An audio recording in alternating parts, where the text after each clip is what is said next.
ಎಲ್ಲ ನನ್ನ ರೈತ ಬಂಧುಗಳಿಗೆ ನಮಸ್ಕಾರ.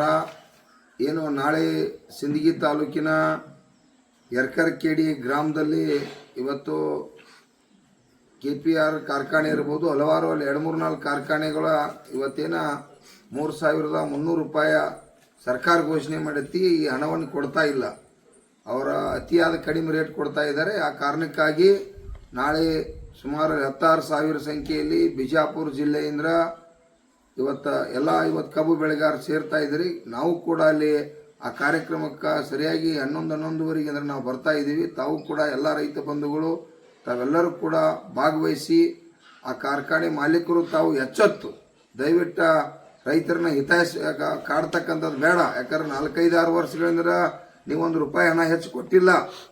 ಒಮ್ಮೆ ಈ ಸಲ 3,300 ಕೊಟ್ಟು ರೈತರನ್ನ ರಕ್ಷಣೆ ಮಾಡ್ತಕ್ಕಂಥದ್ದನ್ನ ಇವತ್ತು ಕಾರ್ಖಾನೆ ಮಾಲೀಕರೇ ಬಿಜಾಪುರದಲ್ಲಿ ಮಾಡಬೇಕು. ತಾವೇನಾದ್ರು ಉಡಾಪಿತನ ಮಾಡಿರುತ್ತಂದ್ರೆ ಇವತ್ತು ರೈತರೆಲ್ಲ ಜಾಗೃತ ಆಗಿದ್ದಾರೋ, ರಾಜ್ಯವ್ಯಾಪಿ ಜಾಗೃತ ಆಗಿರೋ. ಅದಕ್ಕೆ ತಾವು ಎಚ್ಚೆತ್ತು ನಾವು ಬರಗೂಡ್ದ ಆ ರೇಟ್ ಘೋಷಣೆಯನ್ನು ಮಾಡಬೇಕಂತೇಳಿ ಕಾರ್ಖಾನೆ ಮಾಲೀಕರು ಎಚ್ಚರಿಕೆ ಕೊಡ್ತಾ ಇದ್ದೀವಿ.